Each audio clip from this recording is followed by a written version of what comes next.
Explaining complex things. How do mirrors work? Mirrors are basically reality photocopiers for light. You stand in front of one, and an instant clone is staring back at you. But how? Light bounces. That's it. When photons, tiny packets of light, hit something, they usually scatter in a million directions, like when you drop Skittles on the floor. Your shirt, your wall, your dog, all scatter light in a messy way so you just see colors. But a mirror? It's smooth, like really smooth, way smoother than your skin or your phone screen. So when light hits it, the photons bounce off at the exact same angle they came in. That's called specular reflection. Basically, light in, light out. Same order, just reversed. But why does it flip what you see, left and right, but not up and down? The truth is, it doesn't. Mirrors don't actually flip anything. Your brain just thinks they do. Here's what's really happening. When you raise your right hand, the mirror shows your right hand. It's still on the right side of your body. Nothing's moved. The only difference is now it's facing you. So your brain goes, wait, that looks backwards. The shiny surface? It's usually just a thin layer of aluminum or silver glued to glass. That's what causes the reflection.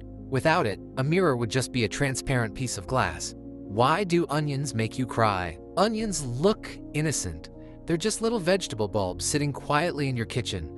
Then you cut one open and your eyes start stinging. Why? Inside every onion are tiny cells full of different chemicals, all living in peace, until you slice it. Your knife is basically smashing those cells apart. When that happens, two chemicals meet for the first time. One is an enzyme, the other is a sulfur compound.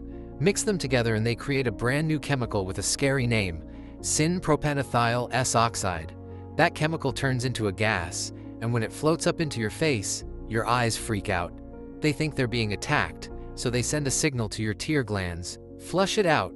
Your body basically hoses your eyeballs down like they're on fire. Onions didn't evolve this to ruin your cooking experience. It's actually a defense mechanism to stop animals from eating them.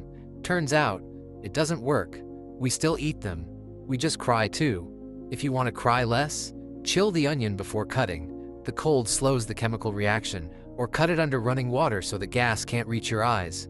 Or, you could wear a full pair of scuba goggles. Why do we get hiccups? Hiccups are basically your diaphragm throwing a tantrum.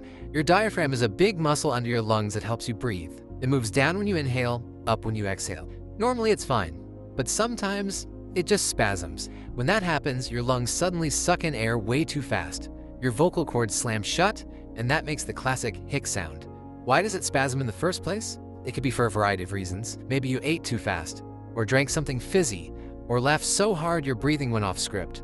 Sometimes it's because your stomach is full and pressing on the diaphragm.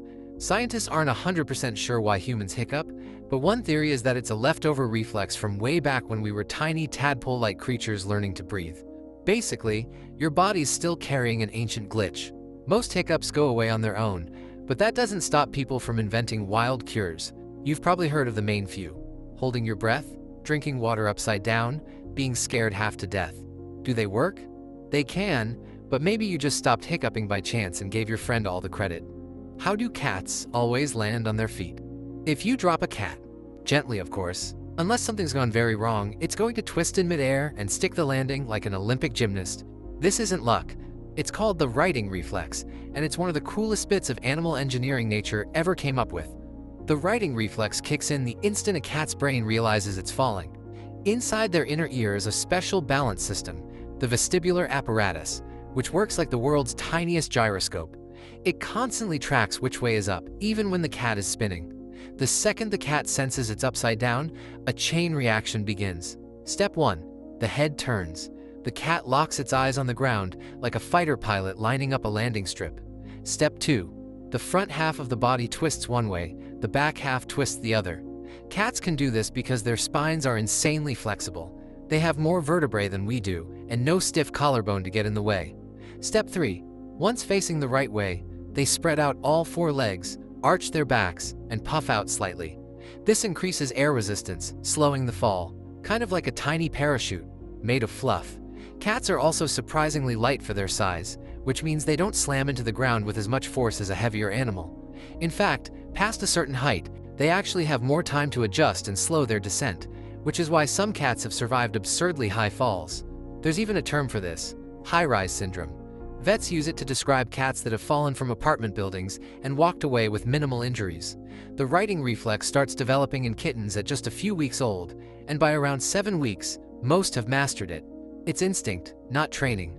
Your cat can't go to falling school, it's just born with the program installed. Why does your voice sound different in recordings? You know that moment when someone plays back a video and you instantly think, "Who is that?" Yeah, bad news. That's just you. Here's the deal. When you speak, you're hearing your voice in 2 completely different ways at the same time. First is the normal way. Sound waves travel out of your mouth, through the air, into your ear canal, vibrate your eardrum, and your brain goes, "Cool, that's me." Second is the secret way. Those sound vibrations also travel through the bones and tissues inside your head. This bone conduction adds a deep, rich bass layer to your voice, like your skull is running its own private subwoofer. That's the voice you're used to hearing every single day. The problem? A microphone doesn't live in your head. It can't hear that extra bass boost your skull gives you. It only picks up the air version of your voice, the thinner, higher-pitched, slightly more nasal version that other people hear all the time. When you play that back, your brain is confused. It's like listening to a song you've only ever heard through good headphones, but now it's blasting from a bad phone speaker. This is why your recorded voice feels so weird. It's not that the recording is wrong, it's that your brain's been lying to you your whole life. Your everyday voice has been sweetened by bone conduction, and without it, you feel exposed. The good news? Everyone else already knows this recording voice and they're fine with it. They're not hearing anything strange. You're just meeting the real public version of yourself for the first time. How does Bluetooth work? Bluetooth is basically short-range, invisible magic, except it's actually just radio waves. It's the reason your headphones can talk to your phone and your phone can talk to your car. Here's what's happening. Bluetooth sends data using very low-power radio waves. Instead of blasting across the city like FM radio, it stays in a tiny bubble, usually about 30 feet, so it doesn't drain your battery or annoy your neighbor's speaker. Both devices, say your phone and your earbuds, have tiny Bluetooth chips inside. These chips agree on a frequency, start sending signals back and forth, and there you go. They're paired. But here's the cool part. Bluetooth doesn't hog one channel. It uses frequency hopping, switching between 79 different channels hundreds of times per second. That means even if your Wi-Fi or someone else's Bluetooth is nearby, it can dodge the interference. Data, whether it's music, a phone call, or that photo you shouldn't have airdropped, gets chopped into tiny packets. Each packet jumps across these frequencies in a secret pattern only the 2 devices know. That's why some random person can't just tune in and listen to your playlist. The range and speed depend on the version of Bluetooth you're using. Newer ones go farther, faster, and use less power. But the core idea has been the same since the 90s. Tiny bursts of radio waves hopping between channels, making 2 gadgets act like they've been best friends forever. Why does your brain ignore the second "the"? Read that again. You probably missed the second "the", and that's the whole point. Here's what's going on. Your brain is lazy. It loves predicting what's coming next so it can save time and energy. When you read, your brain isn't looking at every single letter. It's scanning for patterns and filling in the blanks. It's like autocomplete for thoughts. So when you see a super common phrase, like "the cat" or "in the", your brain is already halfway through the sentence before your eyes have even finished it. If there are 2 "thes" in a row, your brain's like, yeah, I got it, and just deletes one. It's not a glitch in your eyes. They see both words. It's a glitch in your attention. This is why you can proofread something 10 times and still miss obvious mistakes. Your brain is too busy being helpful and predicting the next thing to notice what's actually there. Want to catch the second "the"? Read slower. Or read backwards, word by word. It breaks your brain's prediction habit. Otherwise, you'll just keep skipping over the second "the" without even realizing it. How does caffeine work? Caffeine is the world's most socially acceptable drug. It's in your coffee, your tea, your soda, your energy drinks, and even in chocolate. We all act like it's just a little pick-me-up. So, what's it actually doing to you? Your body runs on a chemical called adenosine. Throughout the day, adenosine builds up in your brain and makes you feel tired. It's like sand piling up in an hourglass. When enough of it collects, your brain says, "All right, time for bed." Caffeine's master trick? It looks just like adenosine to your brain. So when you drink coffee, caffeine molecules rush in and start plugging themselves into the adenosine receptors, the little docking stations that normally make you feel sleepy. But caffeine doesn't activate them. It just blocks them. Your brain's basically trying to hit the tired button, and caffeine's sitting on it saying, nope, not today. With the sleep signals blocked, your brain's other chemicals go wild. Dopamine and adrenaline get a boost, your heart rate speeds up, and you feel more alert, focused, maybe even a little superhuman. The catch? Caffeine doesn't give you energy, it just hides your tiredness. When it wears off, all that adenosine comes flooding back at once, which is why people experience a crash. Your body also gets used to caffeine over time, so you need more for the same effect, which is how people build up crazy caffeine addictions. Why do you yawn? Yawning is something everyone does, but scientists still don't completely agree on why. For decades, the most common explanation was oxygen, the idea that yawning helps bring more air into your lungs when you need it. It made sense at first. Take in a big breath, get a boost of oxygen, problem solved. But research has shown that yawning still happens even when your oxygen levels are perfectly fine, so the old theory doesn't quite hold up. A newer idea focuses on brain temperature. Your brain works best within a very specific range, and when it gets too warm, it can slow down. Yawning might help cool it down. When you yawn, you take in a deep breath of cooler air, stretch the muscles in your face, and increase blood flow in your head, all of which can help bring the temperature down slightly. This might be why yawning is more common in warm environments, or when you're tired and your brain has been active for a long time. There's also the contagious side of yawning. Seeing, hearing, or even reading about a yawn can make you do it too. This could be linked to empathy and social bonding, a way for groups of animals, including humans, to sync up their states of alertness and rest. So while the exact reason isn't fully proven, the most likely explanation is that yawning is your brain's way of regulating itself, a built-in cooling and reset mechanism that just happens to spread from person to person. Comment if this section has made you a yawn, and I want you to think about yawning right now. Haha, good luck. How does Face ID know it's you? Face ID works a lot like your brain does when it sees a friend across the room, except it uses lasers, math, and way more precision. When you look at your phone, tiny sensors near the front camera project more than 30,000 invisible infrared dots onto your face. These dots create a 3D depth map, capturing every contour, the curve of your cheeks, the shape of your jaw, the height of your nose.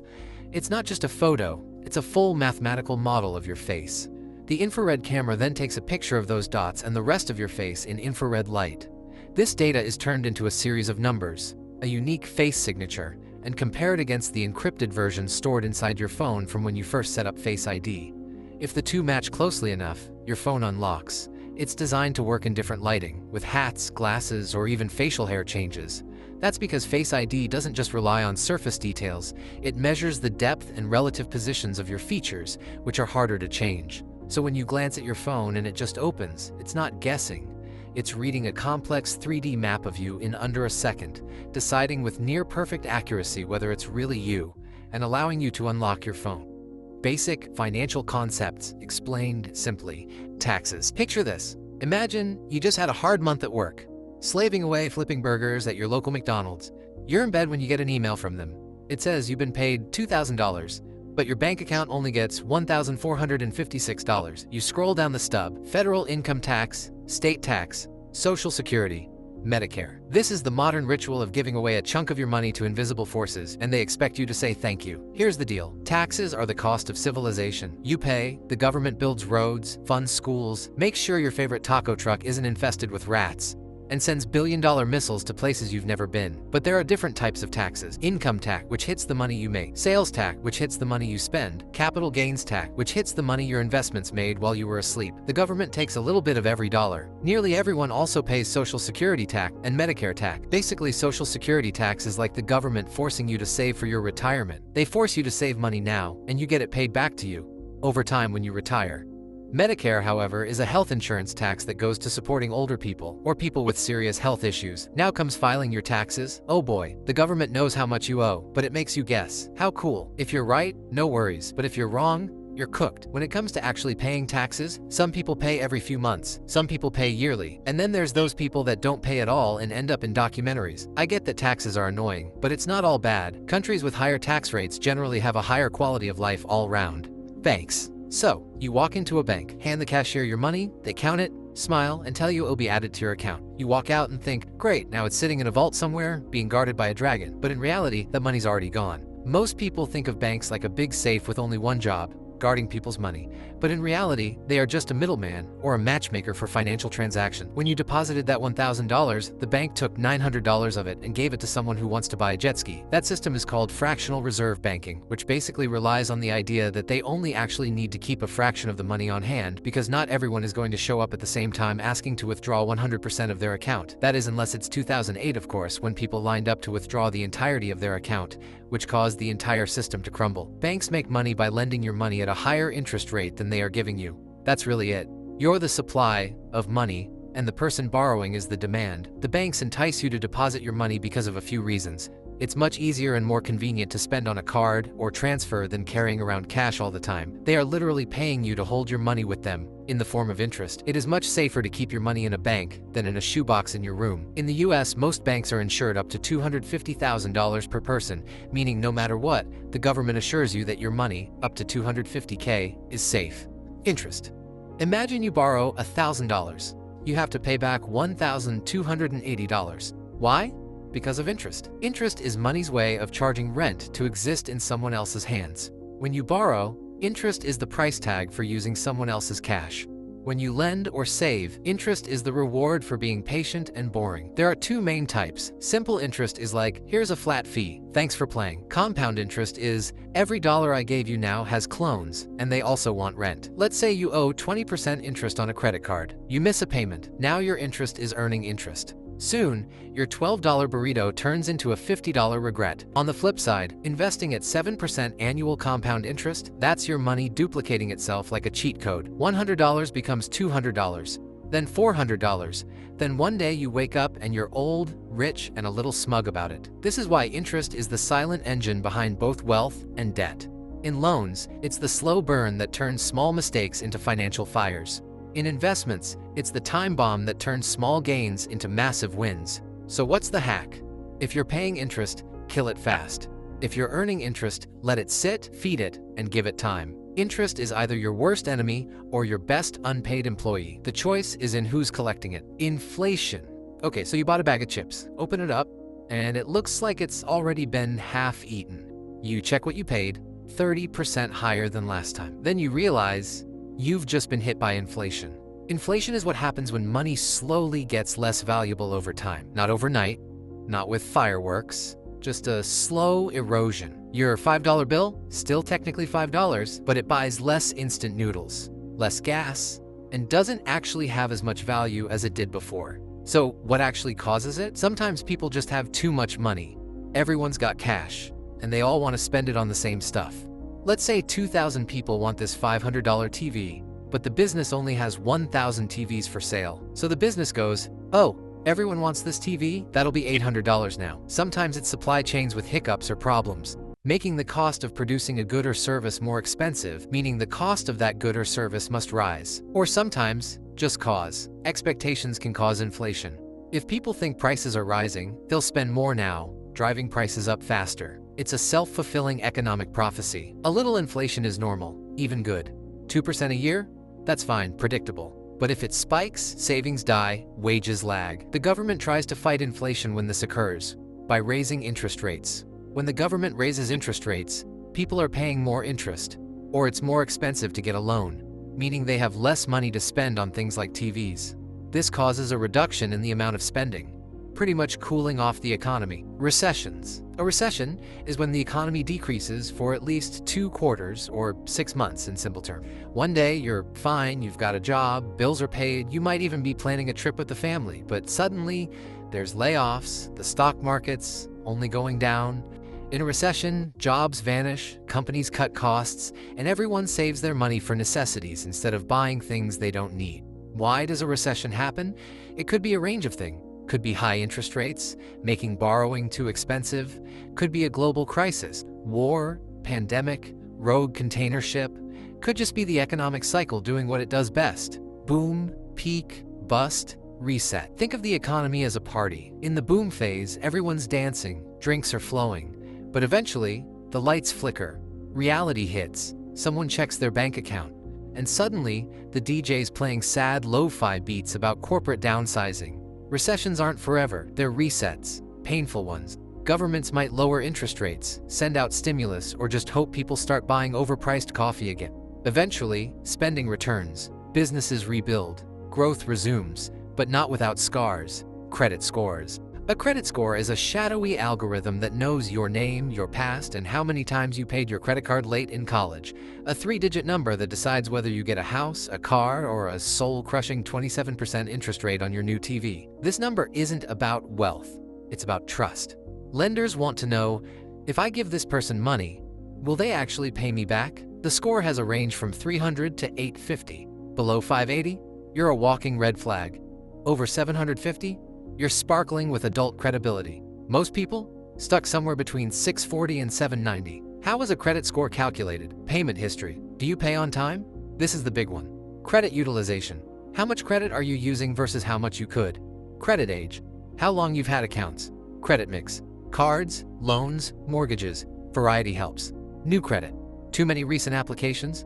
All of these things are the ways it is calculated. But to actually increase your score, you have to make the required payments on each of your loans before you enter the late period. If you enter the late period, your score decreases. Your credit score is like a pet dog. Ignore it, and it poops all over your life. Take care of it, and someday it might help you buy a house. It's not about being good with money. It's about looking good to lenders. You can have zero debt and still have a trash score if you don't have a credit history. So yes, the game is rigged. But if you learn the rules, you can rig it back. Currency, or money. The weird part about currency and/or money is that it's actually not real. Humans have developed money in order to make the world better. Money makes trading easier, makes it easier to build systems and to organize society. In saying that, there is no more legitimacy between a dollar bill and a Bitcoin. People believe a dollar bill has more legitimacy, and maybe it does, for now, but only because people believe it does. The same can be said for a dollar bill and a stick.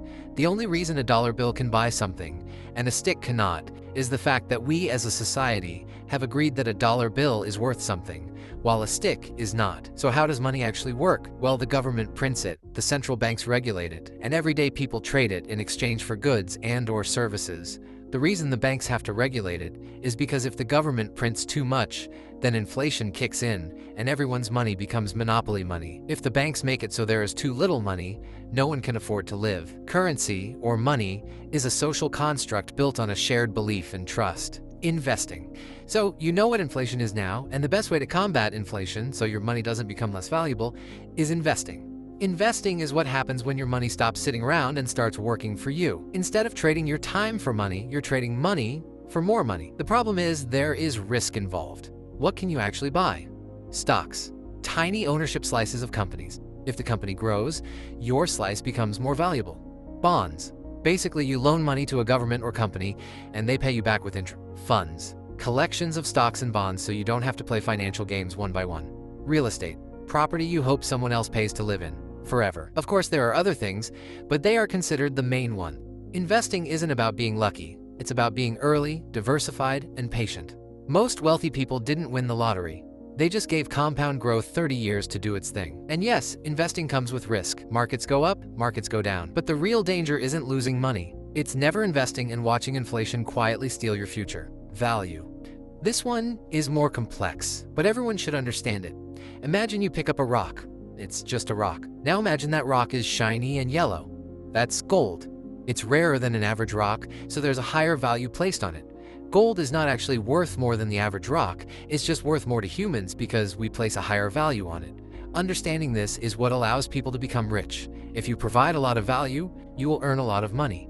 Steve Jobs created the iPhone you're most likely watching this on right now. He created something with a large amount of value, so millions of people gave him thousands of dollars for that bit of value.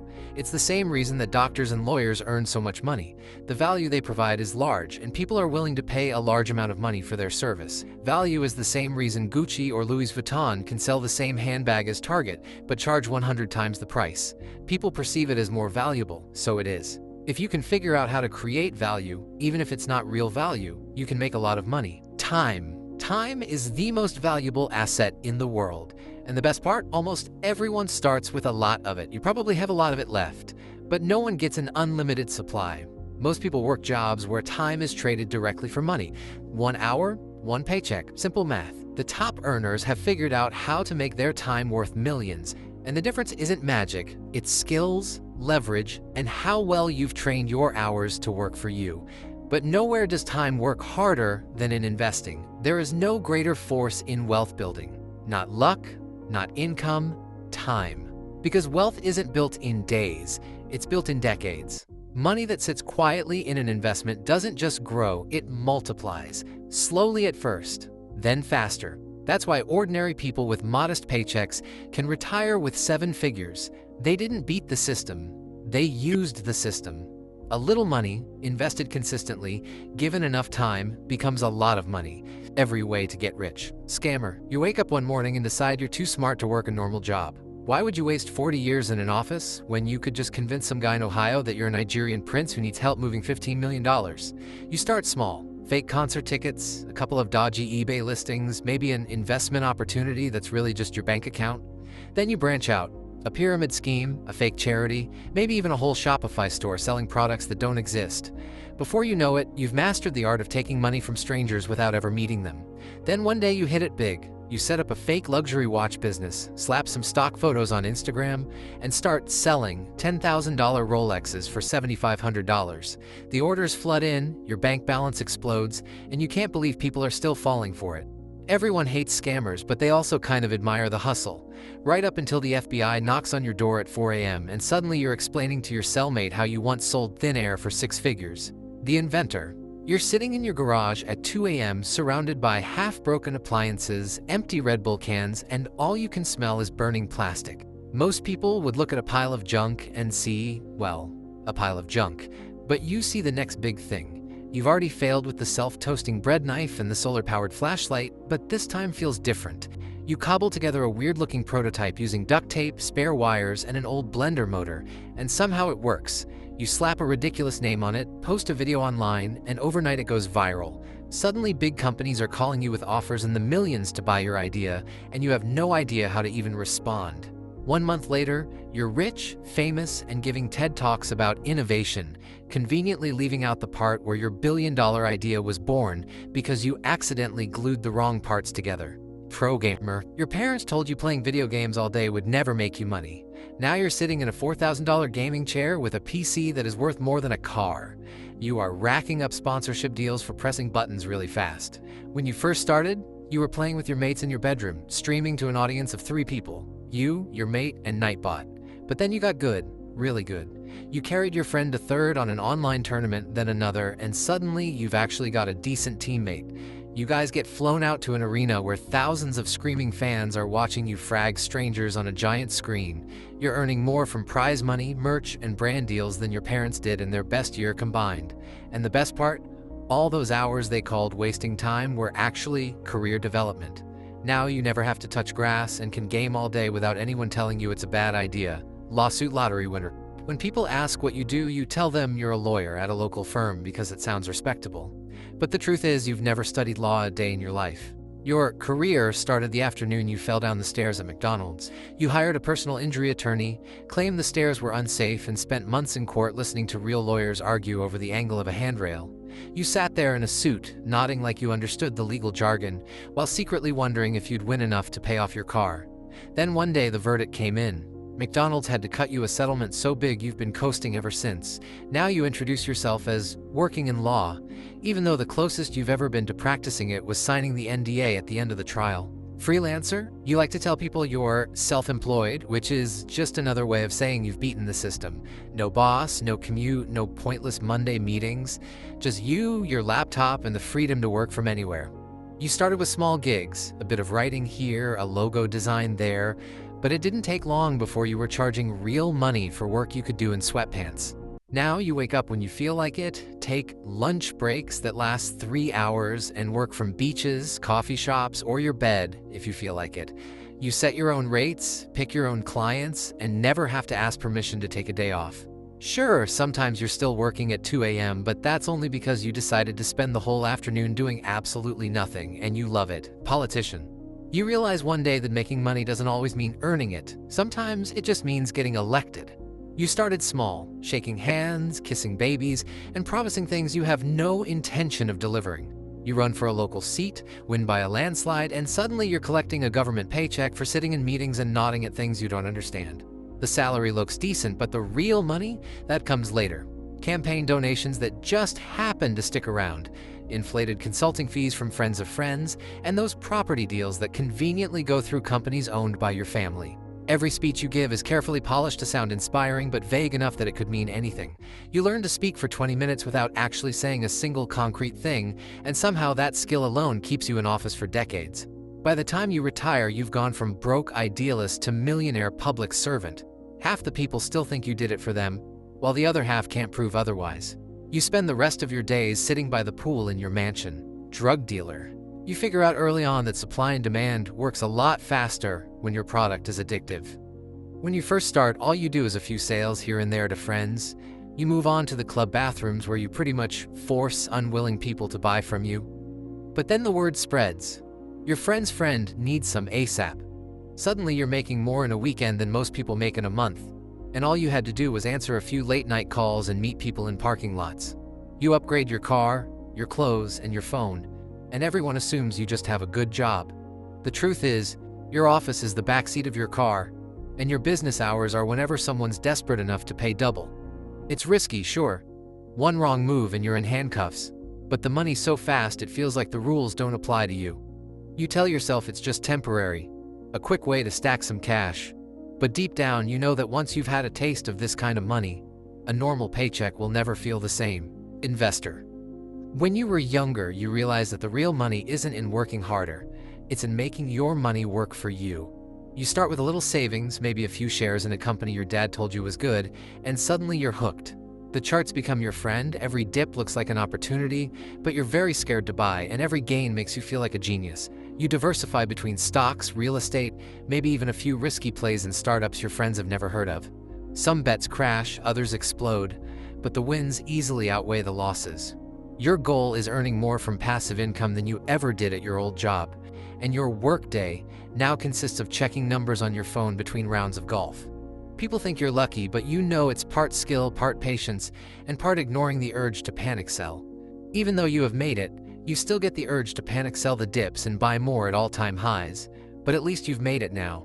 Online degenerate. You've somehow turned wasting time on the internet into a full-time income. It started with harmless late-night scrolling, when you kept seeing this character you'd never seen before. Big eyes, lopsided smile, bright green skin. The captions just say Zoggle. You ignore it at first, but then you see it again, and again, and again. Every video is Zoggle dancing, Zoggle driving a Lambo, Zoggle holding stacks of cash. It's hilarious and everywhere. You finally cave, click the link in someone's bio, and realize it's a meme coin. You decide to throw in $200 because that money was just going into sports bet anyways. After a week of constant doom scrolling and watching Netflix, you see a TikTok post about Zoggle the coin and realize that you actually own some. You open up your wallet, and your Zoggle is still worth $200, but when you refresh, you can't believe your eyes. Your $200 is now worth 7 figures.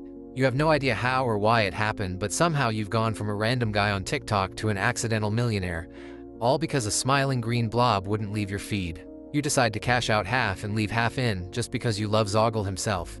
But you needed money for Uber Eats, Sportsbet, and Chrome Hearts. Course seller. You figure out pretty quickly that it's easier to make money teaching people how to make money than actually making it yourself. So you build a proven system based on a few buzzwords you stole from other people's content, slap it into a PDF, and start calling yourself a mentor. You film some videos in front of a rented Lamborghini, throw in shots of a laptop by a pool, and tell people they can escape the 9-to-5 if they just follow your steps. The course sells for $499, but you offer a limited time discount every single day of the year.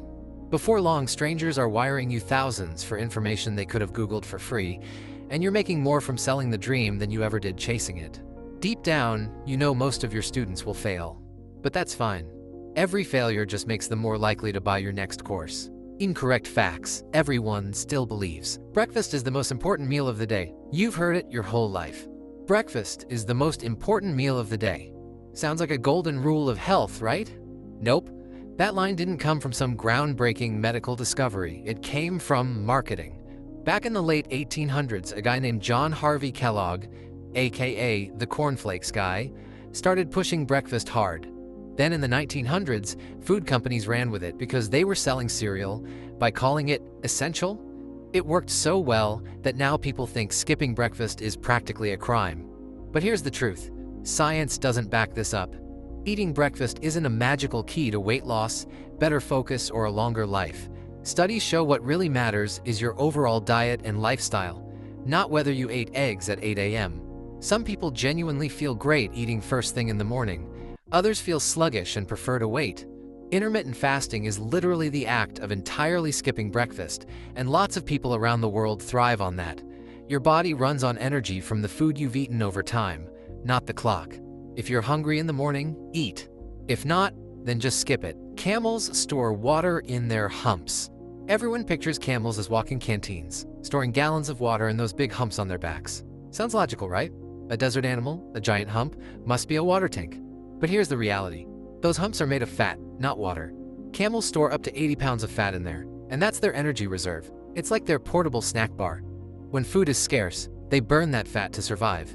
So if the hump is fat and not water, where does the water thing come from? Camels are just insanely good at managing hydration. They can drink an unbelievable amount when they find water, up to 40 gallons in one go, and then go for weeks without another sip. Their bodies are masters of conservation. Their red blood cells are oval-shaped, so blood keeps flowing even when water is low, and they can let their body temperature fluctuate so they don't sweat as much. They're built for desert survival. But water in the hump? That's pure Hollywood fantasy. Humans only have 5 senses. You've probably heard this since kindergarten. Humans have 5 senses: sight, hearing, smell, taste, and touch. Sounds normal, right? But it's way off. The idea of 5 senses goes all the way back to Aristotle, and we've just been repeating it ever since. In reality, scientists have identified at least 9 senses, and some say over 20. On top of the big 5, you've got balance, called the vestibular sense, which keeps you from falling over every time you stand up. Then there's proprioception, your body's awareness of where your limbs are without looking. Ever touch your nose with your eyes closed? That's proprioception. You also have thermoception, sensing heat and cold, nociception for pain, and even interoception, which tells you things like when you're hungry or need to breathe. If we only had 5 senses, walking in a straight line or even staying alive would be a nightmare. So next time someone says humans have 5 senses, tell them they forgot at least 4 more, and that's being generous. You should pee on jellyfish stings. Maybe you've done it, or maybe you've seen it in movies. Someone gets stung by a jellyfish and their friend steps up with the ultimate survival move: pee on the sting. Hollywood makes it look like a cure, but in reality, it can make things worse. Here's why. Jellyfish stings come from tiny venom-filled cells called nematocysts. When they fire, they inject venom into your skin, and some of these stingers can stick around, loaded and ready to go. The last thing you want is to trigger them again. And guess what urine can do? Depending on its salt concentration and temperature, it can actually cause those cells to release more venom. So congratulations, you've just been peed on and it now hurts more. The real fix? Rinse with seawater, not fresh water, because that also makes the stingers fire, and then soak the area in hot water. Heat helps break down the toxins and calm the pain. Or if you've got it, vinegar works for certain species. So next time you're at the beach and someone gets stung, skip the hero pee moment. Or once you've stepped up and done it, you can tell them it was actually pointless. Chameleons don't try to camouflage. Everyone thinks chameleons can just go invisible when they feel like it, blending into any background like some reptile magician. Green jungle? They turn green. Sandy desert? They go tan. Sounds cool, but it's mostly a myth. Chameleons don't change color to vanish into the scenery. They do it to communicate and regulate temperature. Those dramatic color shifts are basically just visual moods. Feeling aggressive? Bright colors. Relaxed? Duller shades. Hot and need to cool down? They lighten up to reflect heat. Cold? They go darker to soak up warmth. How do they pull it off? Their skin is packed with special cells called chromatophores and nanocrystals that reflect light differently depending on how they expand or contract. This creates everything from subtle shade shifts to full-on rainbow displays. But blending in like a perfect camouflage ninja? That's Hollywood magic.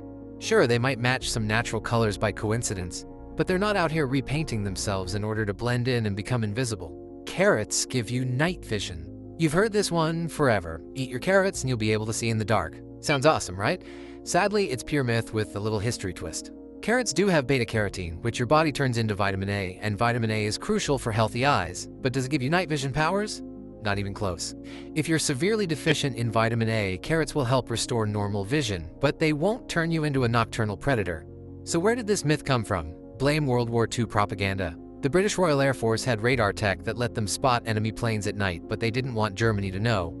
So they claimed their pilots had super night vision because they ate tons of carrots. The story spread like wildfire and people still believe it today.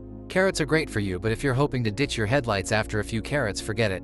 The only thing carrots give you at night is orange teeth. Blood is blue inside your veins. You probably heard someone say, your blood is blue until it hits the air. Makes sense if you've ever looked at your veins. They look blue, right? But here's the truth. Human blood is never blue. Not in your veins, not in your heart, not anywhere. It's always red, just different shades depending on oxygen levels. Bright red when it's loaded with oxygen, darker red when it's carrying less. So why do your veins look blue? That's an optical illusion caused by how light penetrates your skin and bounces back. Blue light has a shorter wavelength, so it scatters more easily than red light, making veins appear bluish under the skin. The blue blood idea got so popular that some people even think your blood turns red only when it touches oxygen. Nope, cut yourself and you don't see a color change because it was already red. This rumor may also be due to some animals like horseshoe crabs that actually do have blue blood. But humans? We're stuck with red. Blue blood royalty? That's just a metaphor. Never wake a sleepwalker. If you've ever seen someone sleepwalk, you've probably heard, don't wake them, it's dangerous. The story goes that if you wake them, they'll have a heart attack, go into shock, or lose their mind forever. Sounds terrifying, but it's pure myth. Waking up a sleepwalker won't kill them. It might confuse or startle them, but that's about it. Sleepwalking happens during deep sleep, so when you wake them, their brain is basically rebooting. They'll probably be groggy and have no idea what's going on, but they'll survive just fine. So where did this idea come from? Mostly old superstitions and fear of messing with sleep, because sleep has always seemed mysterious and sacred. The real danger isn't waking them, it's letting them roam. Sleepwalkers can do some pretty risky things. Wander outside, climb stairs, even drive cars in rare cases. That's where people get hurt. So, the best move? Gently guide them back to bed if you can. If that's not possible, just wake them. Lightning never strikes the same place twice. You've probably heard this one as a metaphor for rare events. Lightning never strikes the same place twice. Sounds dramatic, like nature's got a rule book. But here's the truth. Lightning doesn't care about sayings. It absolutely strikes the same place over and over. In fact, tall structures like skyscrapers, radio towers, and even trees are magnets for lightning. The Empire State Building gets hit about 20 to 25 times every single year. Why? Because lightning takes the path of least resistance, and a big metal tower sticking into the sky is basically an invitation. So the next time someone drops that phrase, remember, lightning's not picky. If you're standing in the wrong spot during a storm, it might strike you twice just to prove a point. Sharks can smell a drop of blood from miles away. You've seen this scene in every shark movie. One tiny drop of blood hits the water, and miles away a great white goes into a frenzy, zeroing in like it has some sort of GPS. Sounds terrifying, right? But in reality, that's Hollywood drama, not science. Sharks do have an amazing sense of smell, one of the best in the animal kingdom. But the whole miles away idea is massively overblown. In truth, they can detect blood at concentrations of about 1 part per million. That's insanely good, but it translates to something like a drop of blood in an Olympic-sized swimming pool, not the entire ocean. And even then, currents, tides, and water movement scatter scent quickly. So no, if you cut your finger in Hawaii, a shark in California isn't coming for you. They're impressive predators, but they're not horror movie level. Still, probably don't test this by bleeding in the water, because if a shark's nearby, it's definitely going to notice. Humans swallow 8 spiders a year while sleeping. You've probably heard this creepy fact. Every year, while you sleep, 8 spiders crawl into your mouth. Picture that. Mid-dream, and a spider decides to crawl in your open mouth, or down one of your nostrils. It sneaks past your lips, sets up camp, and disappears forever. Terrifying, right? Good news? It's total nonsense. Spiders don't want to go anywhere near your mouth. Think about it. Warm, wet, vibrating, and full of teeth. That's basically their worst nightmare. The vibrations of your breathing, your snoring, even your heartbeat send them running the other way. They hunt where it's quiet and still, not on top of a snoring giant who might squish them at any second. So, where did this nightmare come from? The reason that the average human swallows 8 a year is because one guy is skewing the odds and eating 64 billion to mess with the rest of us. In reality, the odds of swallowing even 1 spider in your life are microscopic, unless you're doing it on purpose. So relax. There's nothing sneaking into your mouth at night unless you're that one guy. Pirates made people walk the plank. Every pirate movie has it, the dramatic moment where the villain waves a sword and snarls, "Walk the plank." The crew gathers, they beat the drums, and the victim does that slow, trembling tiptoe toward the edge. He splashes into the shark-infested waters while everyone cheers. It's iconic, but almost entirely fake. Historical records show little to no evidence of real pirates using this method. Why? Because pirates weren't putting on Broadway shows, they were running a business. Time was money, and forcing someone to balance on a board was just unnecessary. If they wanted you gone, they'd toss you overboard, stab you, or ransom you. Fast, simple, and terrifying in its own way. Walking the plank didn't really pop up until the 19th century in literature and stage plays, and then Hollywood ran wild with it. So the truth? You weren't taking a theatrical stroll to your death, you were getting shoved, or shanked, then shoved. Less cinematic, but the outcome was the same. You lose most body heat through your head.